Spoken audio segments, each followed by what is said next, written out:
محمد وآل محمد. اللهم صل على محمد وآل محمد. الحمد لله الذي عرفني نفسه ولم يتركني عميان القلب. الحمد لله الذي جعلني من أمة محمد صلى الله عليه وآله.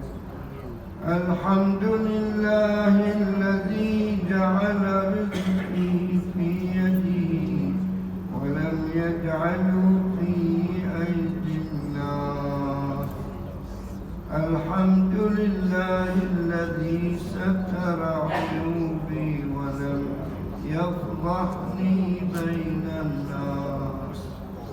الحمد لله الذي ستر ذنوبي ولم يفضحني بين الخلائق. وصل